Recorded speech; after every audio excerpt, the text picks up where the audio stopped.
Dear student, आज हम start करेंगे न्यूटन्स लॉज ऑफ मोशन। तो ये चैप्टर हम 9th क्लास में भी पढ़ चुके हैं, ठीक है, और इसी को ये एक्सटेंड किया गया है 11th क्लास में, इसी चैप्टर को आगे एक्सटेंड किया गया है। तो इसमें हम देख लेते हैं कि कौन कौन से टॉपिक हम इसमें कवर करेंगे। Force, Aristotle fallacy, Galileo's law of inertia, linear momentum, Newton's laws of motion, explanation of Newton first law, Newton's first law defines force, Newton's first law defines inertia, three types of inertia, explanation of Newton's second law, dimensions and units of force, consequences of Newton's second law of motion, impulse, application of concept of impulse, explanation of Newton's third law of motion, illustration of Newton's third law, horse and cart problem, apparent weight of a man in a lift or elevator, principle of conservation of linear momentum, practical application of principle of conservation of linear momentum, third law is contained in the first law of motion, second law is the real law of motion, connected motions, system with variable mass, a rocket, equilibrium of concurrent forces and solving problem in mechanics. तो ये सारे जो chapters हैं ये हम इस unit में cover करेंगे। तो फर्स्ट टॉपिक है आपका फोर्स, ठीक है। तो फोर्स क्या इसमें दिया गया है, force is an external effort in the form of push and pull which produces और tries to produce motion in a body at rest, stops और tries to stop a moving body, changes और tries to change the direction of the motion of the body. तो ये हम 9th class में पढ़ के आए हैं कि फोर्स आपके क्या होता है। फोर्स को हम देख नहीं सकते, हम सिर्फ उसके जो इफ़ेक्ट्स हैं उसके प्रभाव को ही हम महसूस कर सकते हैं। तो किसी भी चीज़ को चलाने के लिए हमें फोर्स लगाना पड़ता है। तो फोर्स क्या है, force is an external effort होता है। ये हमारा एफर्ट होता है जिसको हम किस फॉर्म में लगाते हैं, या तो हम उसको पुश करते हैं किसी भी ऑब्जेक्ट के लिए या फिर पुल करते हैं। तो force is an external effort in the form of push and pull. तो ये पुश एंड पुल क्या कर सकता है, तो सबसे पहले इसमें दिया गया है प्रोड्यूसेस और tries to produce motion in a body at rest. तो अगर कोई भी बॉडी आपकी रेस्ट में है तो अगर आप उस पर फोर्स लगाओगे तो वो उसको चला सकता है और चलाने की कोशिश भी कर सकता है। ज़रूरी नहीं है कि आप किसी भी चीज़ पे फोर्स लगाओ तो वो चल जाए, ठीक है। तो अगर आप फुटबॉल को किक करते हो तो वो आपकी चल जाती है, रोल होती है, लेकिन अगर आप दीवार को धक्का लगाते हो या पुश करते हो तो वो आपकी नहीं चलती है। तो यहाँ पे हमने देखा कि फोर्स क्या है, इट प्रोड्यूसेस और ट्राइज टू प्रोड्यूस। तो यहाँ पे हमने यही लिखा है कि वो प्रोड्यूस कर सकती है और उसको ट्राई करती है प्रोड्यूस करने की, motion in a body at rest. तो कोई भी बॉडी अगर रेस्ट में है वो उसको मोशन में ला भी सकती है और हमेशा उसको लाने की कोशिश करती है। और सेकंड फिर क्या दिया हुआ है, स्टॉप्स और tries to stop a moving body. तो अगर कोई भी मूविंग बॉडी है उस पर अगर आप पुश या पुल लगाओ तो वो उसको रोक भी सकती है और रोकने की कोशिश भी करती है। और थर्ड इसमें दिया गया है चेंजेस और tries to change the direction of the motion of the body. तो अगर आप किसी भी चीज़ पे फोर्स लगाते हो, ठीक है, तो वो उसके डायरेक्शन को चेंज कर सकती है। तो जैसे कि आप गाड़ी चला रहे हो, स्ट्रेट लाइन में चला रहे हो, एकदम से कर्व आ गया तो आप उसका हैंडल घुमा के उसकी डायरेक्शन को चेंज कर सकते हो, ठीक है। तो फोर्स आपका एक एक्सटर्नल एफर्ट है, किसके फॉर्म में, वो आपका एक पुश है या पुल है, जो कि अगर कोई भी बॉडी रेस्ट में है वो उसको मोशन में ला सकता है और लाने की कोशिश करता है। अगर कोई बॉडी आपकी मूविंग है तो उसको वो रोकने की कोशिश, रोक भी सकता है और रोकने की कोशिश करता है। और अगर कोई भी बॉडी आपकी चल रही है तो वो उसकी डायरेक्शन ऑफ मोशन को भी चेंज कर सकता है। फिर इसमें कुछ एग्जांपल्स आपको यहाँ पे गिवन है। When we push a ball lying on the ground it starts rolling, यानी कि अगर कोई भी बॉल आपकी ग्राउंड पे पड़ी हुई है तो अगर आप उसको पुश करते हो तो वो आपकी रोल करना स्टार्ट कर देती है, ठीक है। तो अगर आप किसी भी बॉल को पुश करते हो तो वो आपकी रोल करना स्टार्ट कर देती है। तो यानी कि हमने जो फोर्स लगाया है, ठीक है, द फोर्स एक्सर्टेड हैज़ दस produced motion in a ball. तो पहले जो बॉल थी वो आपकी रेस्ट पोजीशन पे थी, लेकिन जैसे ही आपने उस पर फोर्स लगाया, पुश लगाया, वो आपकी मूव करना स्टार्ट कर देती है। तो इसमें यही बताया गया है कि when we push a ball lying on the ground, कि ग्राउंड पे कोई भी बॉल आपकी पड़ी हुई थी, अगर आप उसको पुश करते हो तो वो आपकी रोलिंग स्टार्ट हो जाती है उसमें इसका मतलब हमने जो फोर्स लगाया है उसने इस बॉल में मोशन को ला दिया है, इस बॉल को मोशन में ला दिया है। पहले वो आपकी स्टेट में थी, बाद में जैसे ही आपने उस पर पुश का लगाया, फोर्स लगाया, तो वो आपकी मोशन में आ जाती है। ठीक है, फिर इसमें बताया गया लेकिन हर बार ऐसा नहीं होता। However when we push a heavy stone it does not move. तो जैसे कि वो कह रहे हैं कि अगर बहुत भारी पत्थर है उस पर अगर हम थोड़ा सा पुश लगाते हैं तो वो आपका मूव नहीं करता। तो हमारा फोर्स फिर कहाँ पे गया, तो हमारा फोर्स कहाँ पे गया, the effort made in this case has tried to produce the motion but not succeeded. तो यानी कि फर्स्ट केस में तो जो बॉडी आपकी बॉल आपकी रेस्ट में थी, आपने फोर्स लगाया तो वो मूव कर गई, लेकिन सेकंड केस में जब आपने हैवी स्टोन को पुश लगाया तो वो आपकी मूव नहीं करती है। तो सेकंड केस में जो आपका एफर्ट है वो कहाँ गया, तो सेकंड केस का जो एफर्ट है वो उसके मोशन को चेंज करने की कोशिश करता है, लेकिन उसमें वो सक्सीड नहीं हो सकता है। तो किसी भी बॉडी पे अगर हम फोर्स लगाते हैं वो आपकी मूव कर भी सकती है और वो नहीं भी कर सकती है। तो फोर्स जो है हमेशा टेंड करता है, हमेशा उसको करने का प्रयास करता है। ठीक है, इसके बाद फिर सेकंड एग्जांपल में ऐसे ही एक दिया गया है, a ball falling downward can be caught easily by our hand. ठीक है, वो कह रहा है कि अगर कोई बॉल नीचे गिर रही है तो उसको हम आसानी से अपने हैंड से कैच कर सकते हैं। The motion of the ball has thus been however a big piece of cork falling down a hill can not be stopped even when we try to stop it. ठीक है, तो वो कह रहा है कि अगर कोई भी बॉल जो है वो गिर रही है, नीचे गिर रही है, तो हम उसको अपने हाथ से आसानी से कैच कर सकते हैं।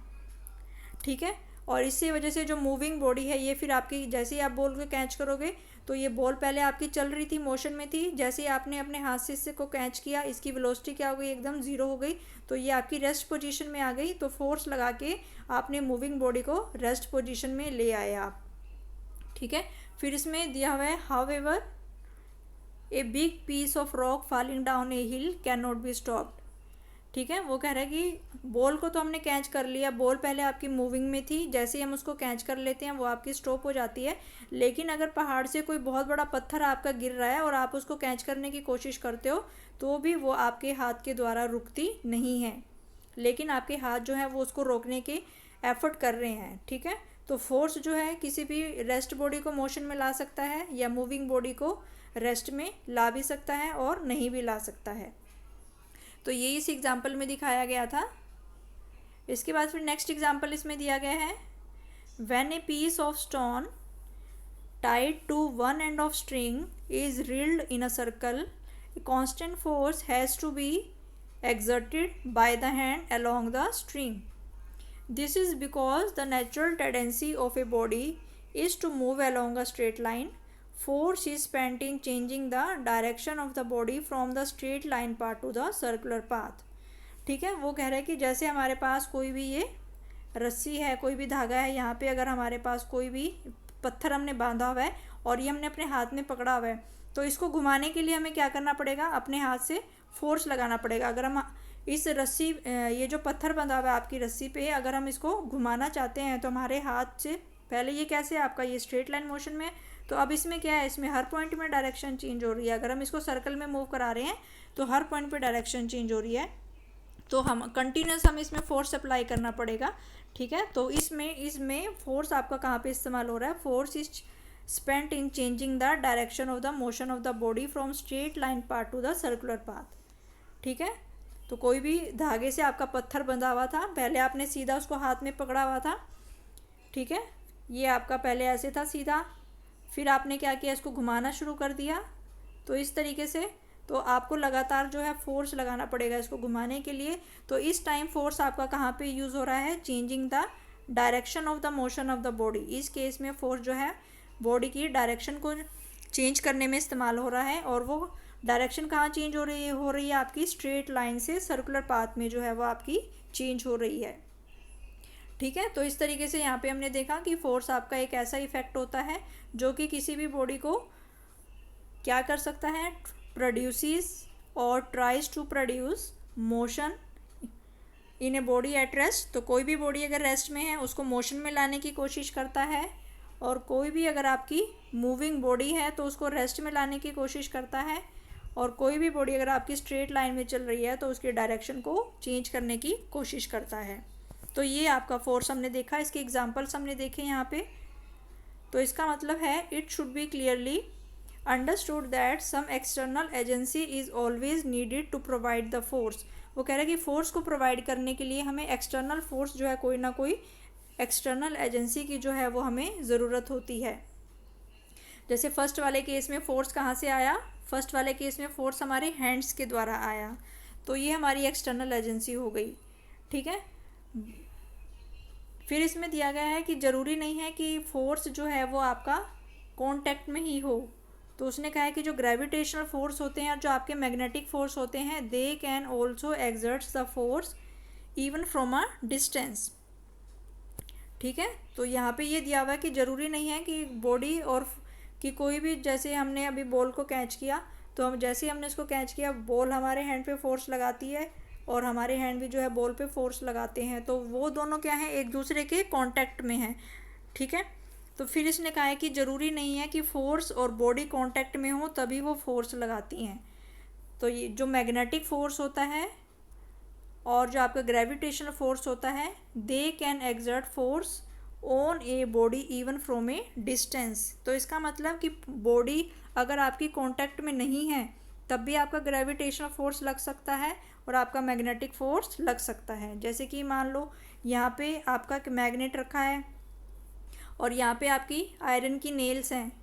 ठीक है, तो दोनों के बीच में बहुत ज़्यादा है, तो ज़रूरी नहीं है कि जैसे ही आप मैग्नेट को इनके साथ टच करोगे तभी ये आयरन नेल्स जो हैं इसके साथ चिपकेंगी। तो दोनों जो है आपके दूर हैं, दोनों के बीच में ये क्या है आपका गैप है। ठीक है, तब भी मैग्नेट क्या कर लेती है, इनको अपनी तरफ अट्रैक्ट कर लेती है, तब भी ये जो आयरन नेल्स हैं ये आपकी मैग्नेट से अट्रैक्ट हो जाएंगी। तो इसका मतलब दोनों आपकी कांटेक्ट में नहीं थी, मैग्नेट और आयरन नेल्स ये आपके कांटेक्ट में नहीं थे, लेकिन फिर भी ये क्या है ये आपका फोर्स एक्सर्ट करते हैं बॉडी के ऊपर। ज़रूरी नहीं है कि वो आपकी कांटेक्ट में हो, कांटेक्ट में वो हो भी सकती हैं और नहीं भी हो सकती हैं। तो मैग्नेटिक फोर्स के केस में तो जब मैग्नेट जब आपका फोर्स लगाता है तो ज़रूरी नहीं है कि बॉडी आपकी कांटेक्ट में होनी चाहिए। It is not necessary to be in the contact with the object. तो ज़रूरी नहीं है कि जब मैग्नेट आपका आयरन नेल्स के साथ कॉन्टैक्ट में होगा तभी इस पर फोर्स लगाएगा, अगर हम मैग्नेट को दूर ले जाएं तब भी वो उन आयरन नेल्स को अपनी तरफ अट्रैक्ट करेगा। इसके बाद ऐसे ग्रेविटेशनल फोर्स होता है। ठीक है, तो हमारे सारे प्लैनेट्स के बीच में आपका ग्रेविटेशनल फोर्स होता है, तो ये भी आपका फोर्स लगाते हैं, ज़रूरी नहीं है कि वो आपका कॉन्टैक्ट में होना चाहिए। इसके बाद नेक्स्ट है फिर आपका एरिस्टोटल फैकल्टी। तो एरिस्टोटल फैकल्टी में क्या है, एक ग्रेट थिंकर एरिस्टोटल जो थे उन्होंने अपना एक व्यू दिया कि if a body is moving some external force is required to keep it moving। ठीक है, if a body is moving some external force is required to keep it moving। thus the Aristotle law of motion is that external force। तो Aristotle ने क्या कहा, an external force is required to keep a body in uniform motion। तो Aristotle ने ये कहा कि अगर कोई भी बॉडी आपकी यूनिफॉर्म मोशन में है तो उसको यूनिफॉर्म मोशन में बनाए रखने के लिए हमें एक एक्सटर्नल फोर्स लगाना पड़ेगा। तो ये एरिस्टोटल ने कहा था कि अगर आपकी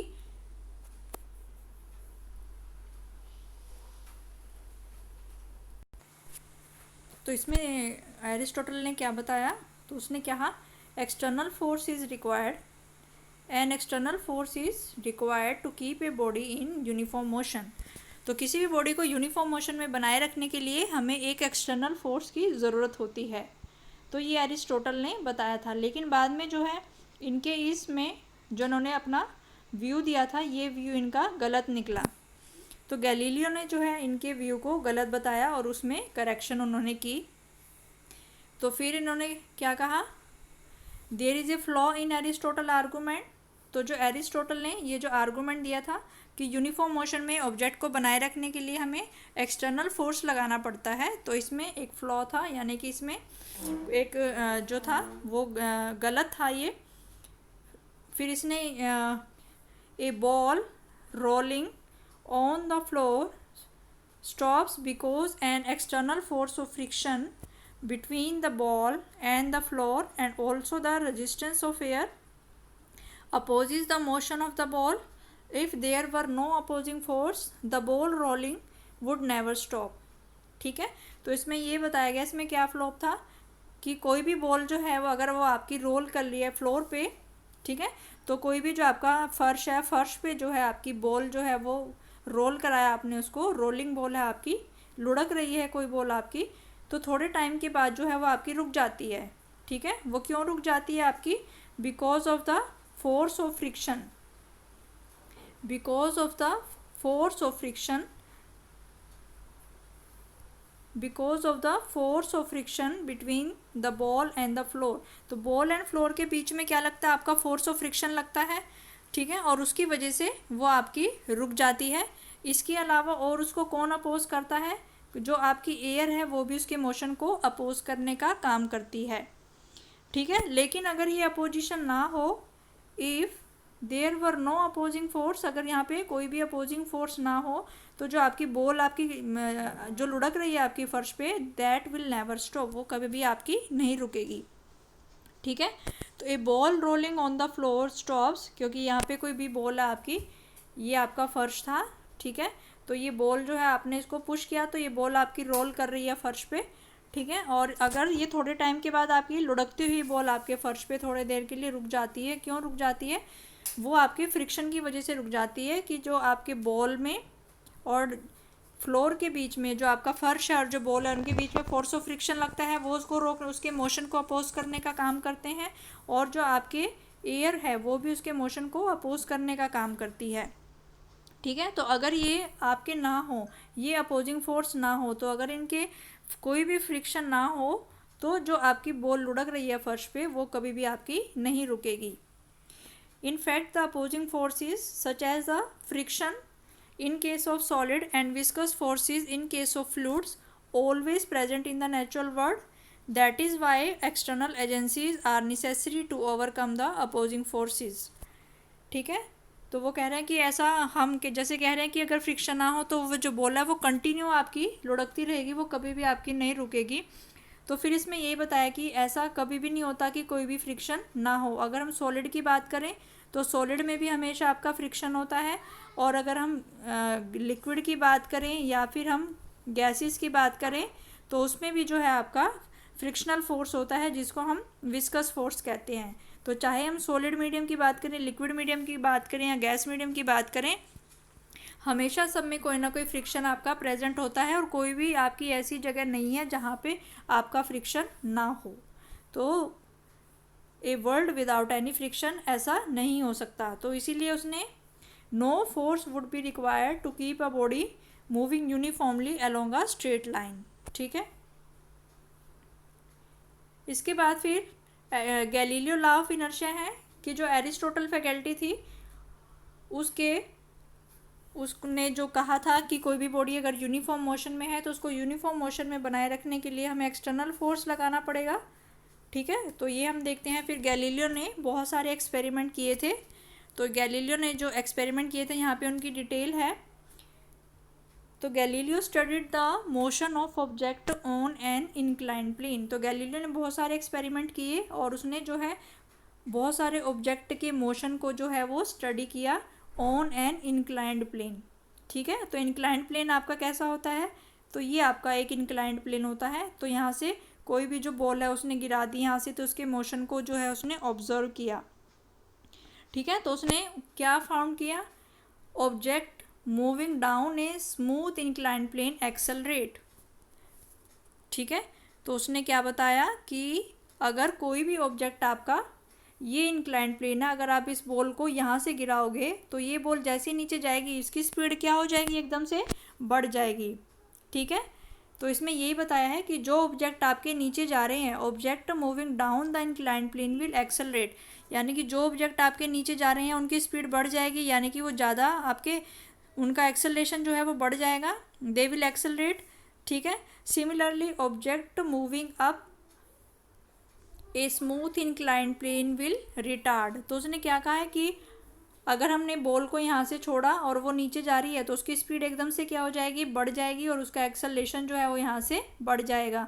लेकिन अगर हम बॉल को ऐसे ऊपर की तरफ फेंकें, नीचे से ऊपर की तरफ फेंकें, तो उसकी वेलोसिटी जो क्या है पहले तो हम उसको तेज वेलोसिटी से फेंकेंगे, फिर धीरे धीरे धीरे धीरे उसकी वेलोसिटी कम होनी स्टार्ट हो जाएगी और उसका एक्सेलरेशन भी धीरे धीरे कम होना स्टार्ट हो जाएगा और उसको हम क्या कहेंगे, रिटार्डेशन कहेंगे। ठीक है, तो गैलीलियो ने क्या कहा कि अगर हम ऊपर से नीचे की तरफ बॉल छोड़ें तो ऊपर से नीचे की तरफ कोई भी ऑब्जेक्ट जाता है तो उसका एक्सेलरेशन जो है आपका वो बढ़ रहा है, और नीचे से ऊपर की तरफ अगर इंक्लाइंड प्लेन पे कोई भी बॉल आपकी जा रही है तो उसका एक्सेलरेशन जो है वो आपका डिक्रीज़ हो रहा है। तो उसने क्या कहा कि अगर हम एक ऐसा प्लेन लें, ठीक है, उसने फिर क्या कहा कि अगर हम एक ऐसा प्लेन लें, object moving on a frictionless horizontal plane, अब हम इंक्लाइंड प्लेन नहीं लेना है, हमें हॉरिजॉन्टल प्लेन लेना है और उसमें कोई भी ऑब्जेक्ट जो है वो कांस्टेंट वेलोसिटी से आपका मूव कर रहा है। ठीक है, कांस्टेंट वेलोसिटी का मतलब कि उसमें ना तो एक्सेलरेशन आपका बढ़ रहा है और ना ही एक्सेलरेशन आपका घट रहा है, यानी कि इक्वल टाइम में इक्वल डिस्टेंस वो आपका ट्रेवल कर रही है। तो इसमें having neither acceleration no retardation, यानी कि ना तो उसकी स्पीड बढ़ रही है ना ही उसकी स्पीड आपकी कम हो रही है, वो कांस्टेंट वेलोसिटी से आपकी चल रही है। तो ये उसने देखा। ठीक है, तो उसने कहा कि अगर बॉडीज़ आपकी इंक्लाइंड प्लेन पे नीचे की तरफ जा रही हैं तो उनकी स्पीड आपकी बढ़ती है, एक्सेलरेशन बढ़ता है, और अगर वो इंक्लाइंड प्लेन पे ऊपर की तरफ जा रही हैं तो उनकी स्पीड जो है वो आपकी कम होती है और एक्सेलरेशन आपका कम होता है। तो फिर उन्होंने कहा कि अगर हम इंक्लाइंड प्लेन ना लें और अगर हम ऐसा हॉरिजॉन्टल प्लेन लें, सिंपल हॉरिजॉन्टल प्लेन लें, तो उसकी वेलोसिटी क्या होगी, कांस्टेंट वेलोसिटी होगी। ठीक है, तो ना तो उसका एक्सेलरेशन बढ़ेगा और ना ही उसका एक्सेलरेशन घटेगा, यानी कि वो कांस्टेंट वेलोसिटी से ही आपकी मूव करती रहेगी।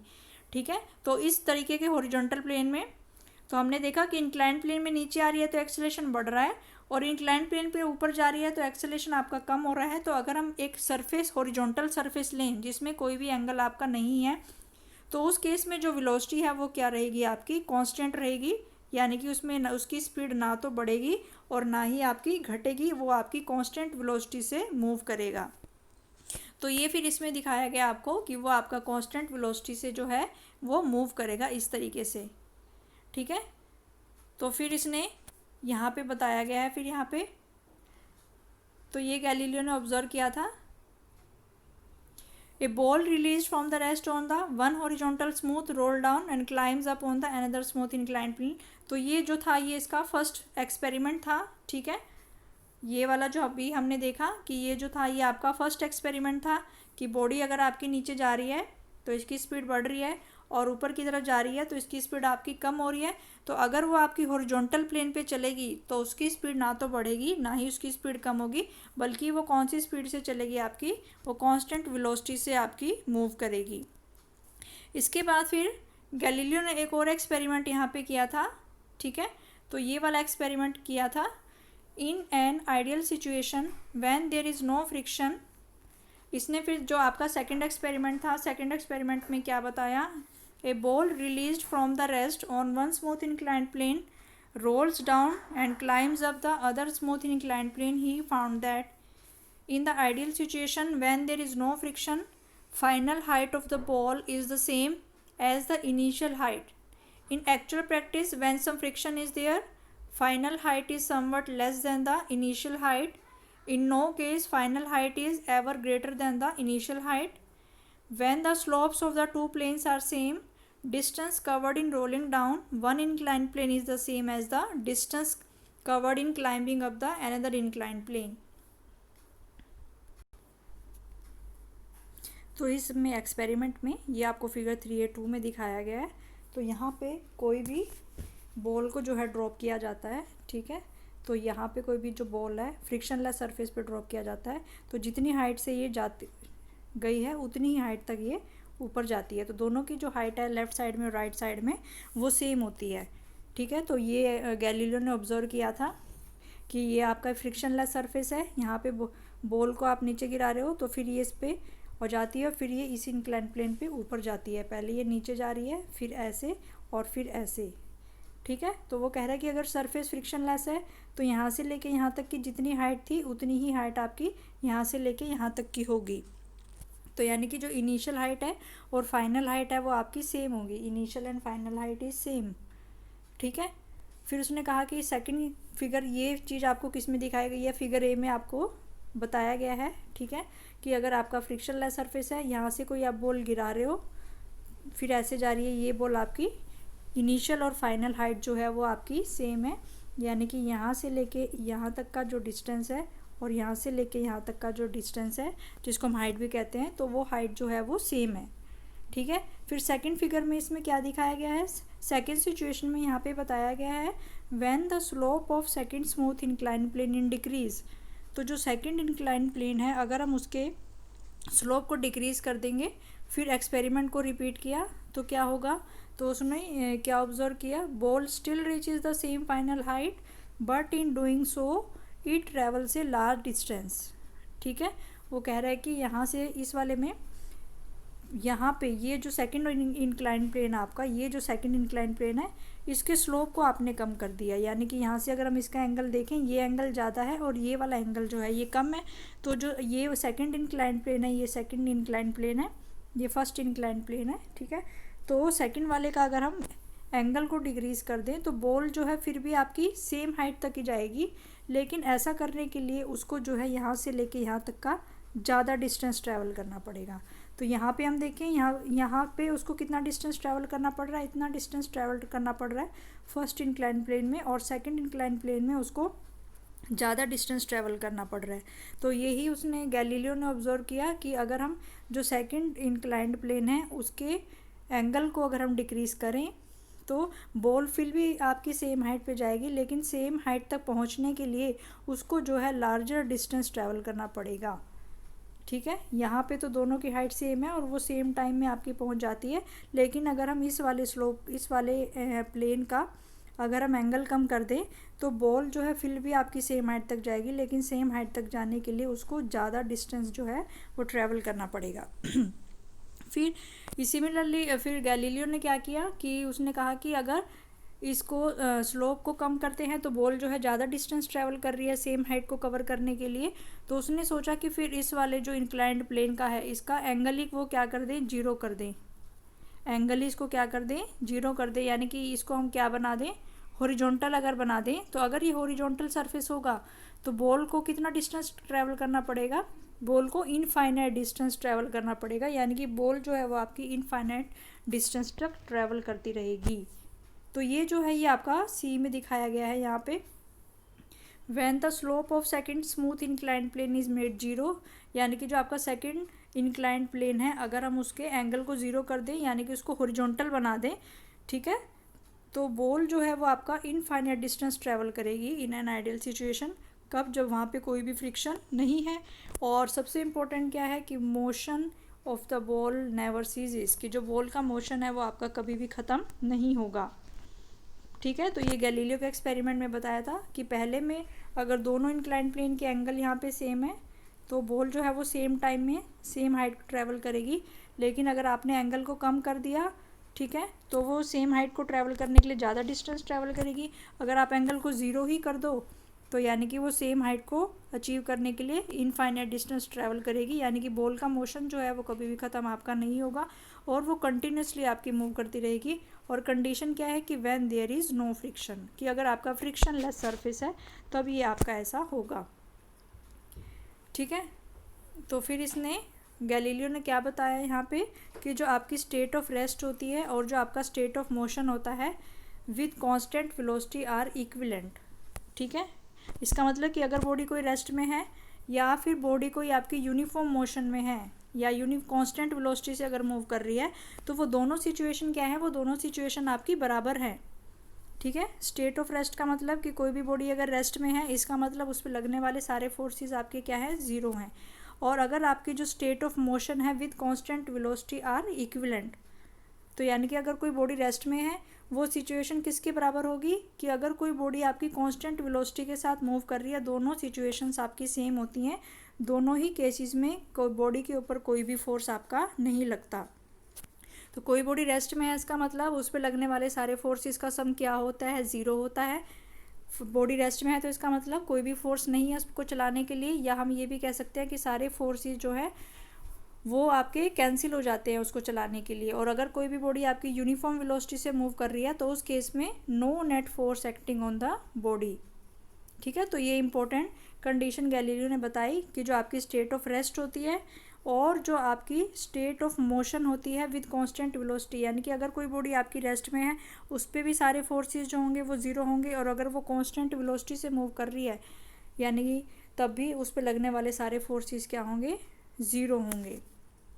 तो ये इंपॉर्टेंट पॉइंट था, ठीक है। तो गैलीलियो ने कहा कि इट इज़ इन, तो गैलीलियो ने क्या बताया कि ये गलत होता है, it is incorrect to assume that a net force is needed to keep a body in uniform motion, कि बॉडी को यूनिफॉर्म मोशन में चलाने के लिए हमें एक नेट फोर्स की ज़रूरत होती है, जो हमें एरिस्टोटल ने कहा था ये इनकरेक्ट है। बल्कि करेक्ट स्टेटमेंट क्या होगी, तो करेक्ट स्टेटमेंट क्या होगी, to maintain a body in uniform motion along a straight line we apply an external force to counter the frictional force, यानी कि फ्रिक्शनल फोर्स को काउंटर करने के लिए हमें एक्सटर्नल फोर्स लगाना पड़ेगा। In fact, external force applied and the frictional force sum up to zero and the net external force and the body moves along the straight line। तो ये इसमें बताया गया है।